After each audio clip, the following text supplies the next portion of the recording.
just making everybody feel special, and so she's left me many gifts, and she's left gifts to CHWs who don't even know she's left a gift yet, which is really cool.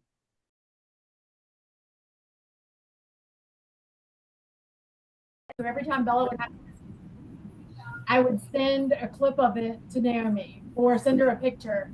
And every single time she would respond to me and say, I want her to dance at a Unity conference, and I am bringing this up to the board that your daughter needs to come dance. And I remember telling Bella, oh, y'all can't hear me? Yes? I remember telling Bella, I've got a good friend who wants you to come dance at the national conference in front of like 800 people. And she was like, oh my God, what? And I was like, look, if you get this chance, you're going to make a woman's heart really happy. But she would constantly, every time she saw a picture on social media or something dancing, of her dancing, she would text me and say, send me more pictures. And I want her to dance at Unity. It's so funny. And she'd never met her, right? But it was just that like desire to support this youth that was connected to me, that was going after her dreams, right? And because Naomi, she was always so humble, and never tried to like fluff herself up or like talk about why she deserved to be somewhere or she should be a speaker for something. It was always the opposite. She always had something so critical to add to the conversation. But even beyond that, it was that like every one of us had a story like that of where she knew something special about us or connected with each one of us in a particular way that just made us feel special, right? But she was so humble about it. That's not something she would ever say that she intentionally does. It was just her. It was just her love like coming out all the time and making each one of us feel special in some way. Okay, my quick thing. Every time we had a hurricane here or whatever, I would get this phone call. Listen, I have a room. You could come to Arkansas and stay. And I would say, I appreciate that, but we're going to. No, no, no, no. Bring them all. You come. Bring all of them. I said, I don't think you want me to do that because all of them is a lot of people, right? But always didn't stop, didn't think about how many people, didn't think about anything. Just come. The weather's bad. You're going to do this. This is going to happen. So, I loved her for that. Yeah, Naomi, for me, she was authentic in every sense of the word. There was times that I would be concerned about doing a certain presentation or when it was NACHW related, and I would call her Big Sis. Big Sis, I need to talk to you. Do you have 5 minutes? Big Sis, this, Big Sis, that, always. She's like, girl, I'm available to you. And the majority of the time that I would call her, she was leaving her office and headed home. But before she would go home, there was a catfish place that she would love to go eat at and grab some catfish. I remember that. She's like, can you hold up for a second? Because I'm going to go get my catfish. And I would tell her, buy me some too. But it was just, it was just so nice to actually like be able to talk to her and tell her what my concerns were about a particular presentation that I was doing, especially when it was a general one, and she always knew what to say, few words, but powerful. And yeah, she's going to be definitely missed. Yeah. Yeah, we gosh, there's so much I could share about Naomi. During COVID in particular, every week we were on the phone when it was at its height. And then every couple weeks we'd have a happy hour on Friday night, her and I and another friend, and just kind of decompress a little bit, I have really fond memories of that. We'll always hold those. And I think some of my fondest memories. We share a birthday. Our birthdays are just a couple days apart.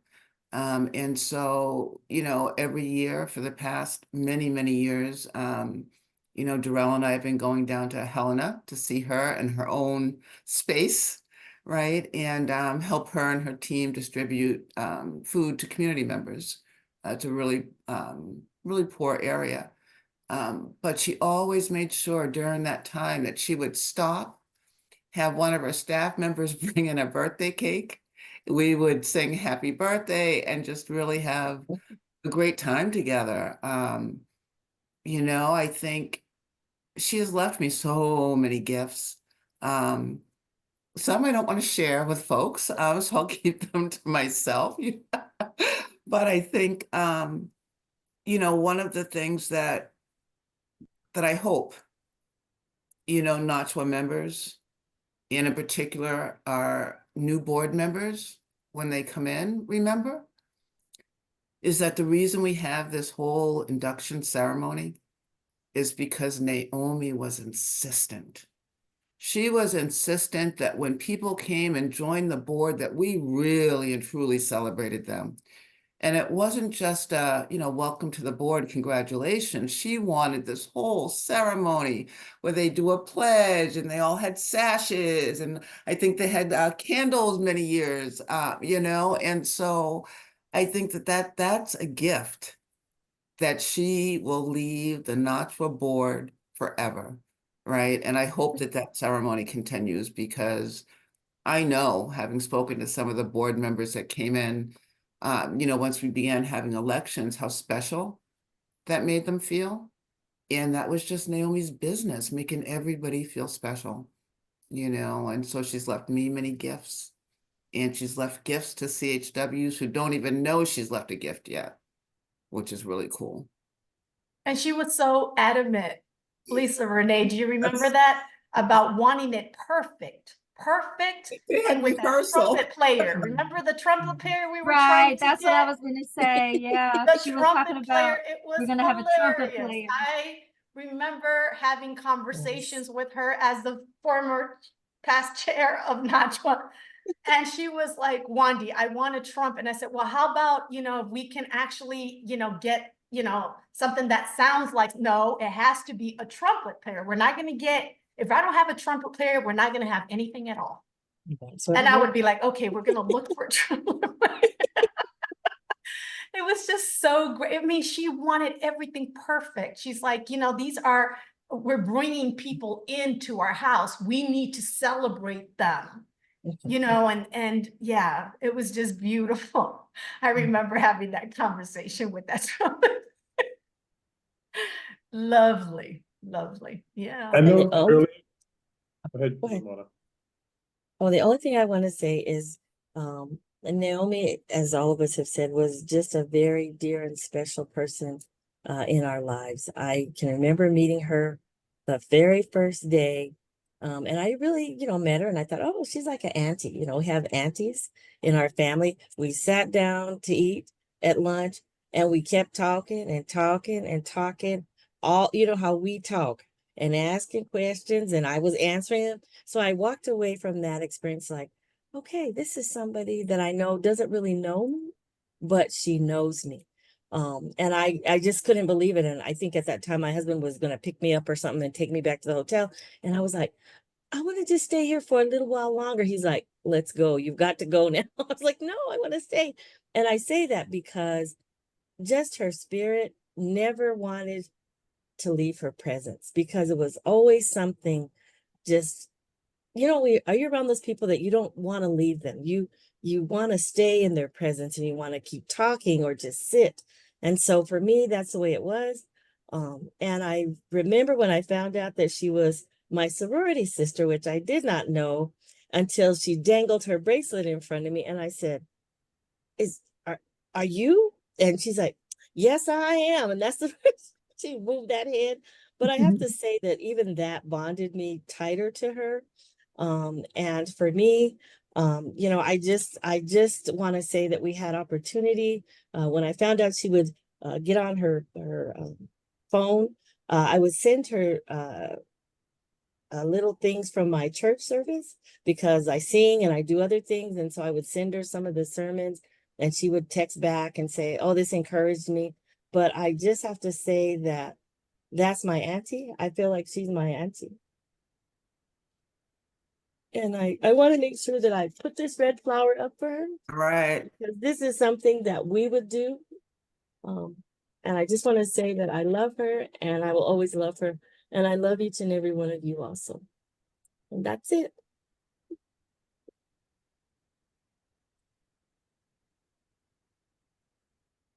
You know, I just want to acknowledge, because I know we all know who's behind me, but I know that there could be folks who are participating in the 5th anniversary webinar who don't know. So I just want to acknowledge that this is Ms. Naomi Cottoms behind me. And this picture was taken a year ago, Thanksgiving. So I just wanted folks to know that. And for those of you who didn't know Naomi, I mean, we're talking about her on a national level, but in Arkansas, man, they love Naomi. She was somebody who was a leader. She cared for her community. Those CHWs she worked with loved and adored her. And she was a blessing. Okay, I gotta step off for a second. And everything that we're saying, being at her services and seeing people in the community every time we visited there, how can one person do everybody who she met would say similar things, even the folks that she might have had to butt heads with. It's like she garnered so much respect. They were cool with that because she was always keep it real and she would hug you and feed you. I mean, I think she fed the entire community over and over again. We couldn't leave Arkansas without having a meal with her. And if we tried, her whole, everything about her. And there's people who you meet, you're like, okay, is that real? And all you have to do is just sit back and watch and listen. And once again, when you go to people's services and family members, friends alike, co-workers all say the same thing that you're hearing from the NACHW founders. She was so special, so caring, so intelligent, and so real that, yeah, there's some big shoes to fill, and hopefully we can keep her spirit flowing and her memory flowing through all of us and our actions. And yeah. Darrell, there's no maybe. We will keep Naomi's spirit flowing. For sure. Definitely. And I bet you she's watching us and kind of laughing a little bit. Aye, yep. She's laughing hard because it's not formal. You know how she Right. likes everything formal.